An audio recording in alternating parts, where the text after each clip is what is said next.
Ladies and gentlemen, welcome to Suzuka for another round of It's All About Wednesday's Racing League. I'm Trent Williams, and with me is Mr. Bradley. Yeah, good day, Trent, and here we are at Suzuka. Mr. Benku in the pits, getting ready to go out for initial lap times, and it didn't go to plan at all, Trent. No, it didn't, and we're about to see exactly what happened here as Benku getting the tyres ready to go, the pit crew ready, and we're away. And we're about to see some of the worst corner cutting you're likely to see, Bradley. Yep, he was just pushing far too hard as we come on board with Benku here into turn one, keeping it nice and clean, just missing the apex, and then a nice exit through the first curve, but this is where it went all wrong, and just too much grass one, too much grass two, Charlie not having a bar of it, rightfully so, Benku struggling early on with the strict corner cutting. Yeah, he was, and through 130R here, this was a tidy lap and it was looking all good until he came into the casino triangle, getting too greedy on the entry, and there you go, another lap, and we're talking tyres and we're talking time. And then SJP, a 135.395, Eddie Barber, Tom Pretty, Paul Harris, Aaron Tear, Benku, Mark Demand also finding it difficult early on with the corner cutting issues, and Benku making a big call here out on the prime tyres. He was thinking a different strategy and, well, it didn't end up working out, but it wasn't a bad play by the young Australian Bradley. No, it wasn't, as we see here once again through the Casio triangle. Good exit, taking a bit of grass, struggling with traction, and it was good enough for a 136.595. And we join here Tom R. Pretty, our pole sitter it was going to end up to be, and he's finishing off a lap here that was going to be good enough for a 134.654. And it was quite a lap, and no one was going to beat it.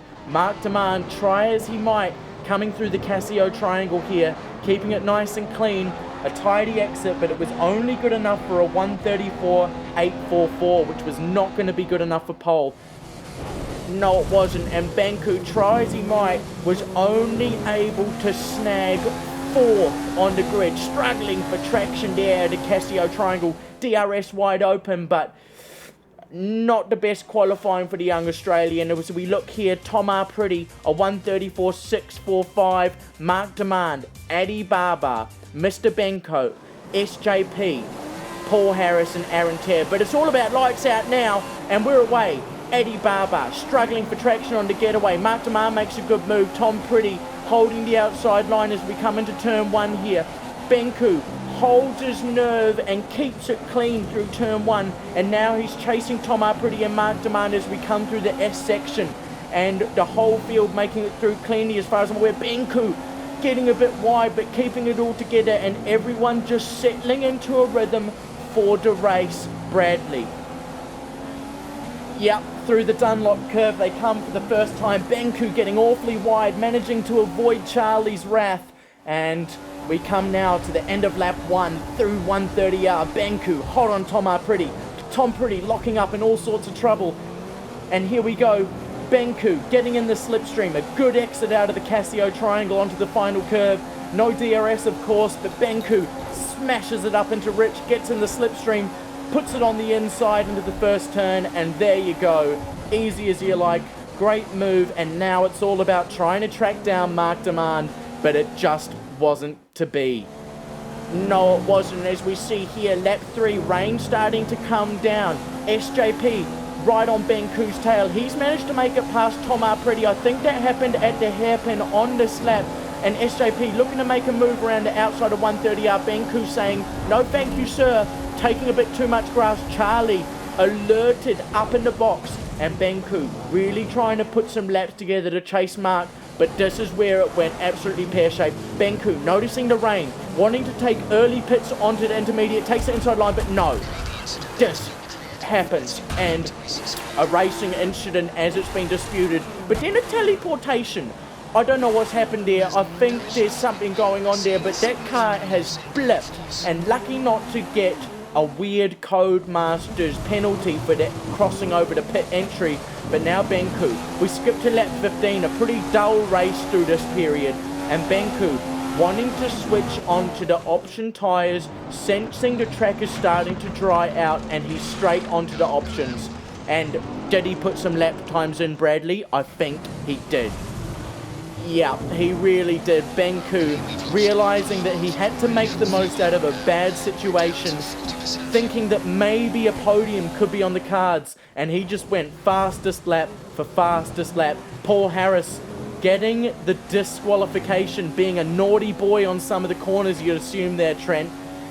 Yep, and it was the first time that they've had strict corner cutting, and I think it led to closer racing and just, a better experience for everyone. And I'm sure everyone viewing this video will agree that the corner cutting has been near on eliminated, as Benku fitting a set of fresh options and all about chasing down Eddie Barber now, and this is going to be absolutely riveting stuff. The sun is shining in Suzuka. He's come out of Casio, he's onto the final straight, and look, he's setting fastest laps left, right and centre. He's the fastest man out on track. And through the Dunlop curve, let's have a look at the sector time and the gap to Eddie Barber, who's just going through the Degners now. Yep, and the gap is 5 seconds. And Benku was just pumping in the sector times, really looking for consistency, trying to chase down Eddie Barber. And let's have a look through Dunlop curve again. Eddie Barber trying his best on worn rubber to keep Benku at bay. And the gap increased a little bit, 4.4 seconds. Right, through Spoon, Benku keeping it tidy, lucky not to get Charlie's attention there. Obviously Charlie was sleeping or looking at someone else. And let's have a look through here. Dunlop curve, a tidy exit. He's just eating away into Eddie Barber's lead here. The gap now down to 3.197. Into the Casio triangle again, lap 25, Benku running out of time, but Eddie Barber running out of tyres, and he's on the grass there, as you can see. Benku sensing his opportunity. The gap is down to 1.8 seconds, and through the Degners here, the gap just getting smaller and smaller. Eddie Barber on the ragged edge on worn options. Benku pushing like his life depended on it, and well, if we're talking championships being life, his life does depend on it, Trent. Yep, it's all getting a bit out of reach for Benku now, but look, through 130R, coming into the Casio triangle for the penultimate time. Benku looking to go around the outside. Eddie Barber locks up. Benku thinking better of taking the inside line there. Buys his time, knows he's going to get DRS, and you'd think he's poised to make a move here into turn 1. Yep, and look at this. Slipstream, new tyres, outside line. Thank you very much, Benku. Textbook maneuver. It's just absolutely fantastic, and getting into a podium position, which, from that contact with SJP, it looked like it was completely out of the question. But Benku capitalizing on anything that he could and making the best out of a bad situation, takes 3rd place. What an absolute rip-snorting drive from everyone, most of all Mr. Mark Demand on the podium. And it has to be said, SJP also involved in the contact with Benku, taking 2nd place. But now it is time for the champagne, a well-earned drink for these drivers, and Mark Demand smiling as you'd expect he would be.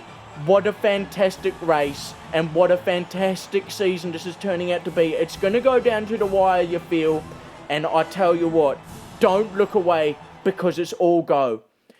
Yeah, Mark Demand taking the win, SJP, Mr. Benku, Eddie Barber, Tom Pretty, Aaron, and Paul Harris getting the disqualification, and Mark Demand actually getting a penalty there, so you think maybe he was being a bit of a naughty boy somewhere around the traps, but it hasn't affected him, and he's taken a comprehensive win, and we'll see you next time.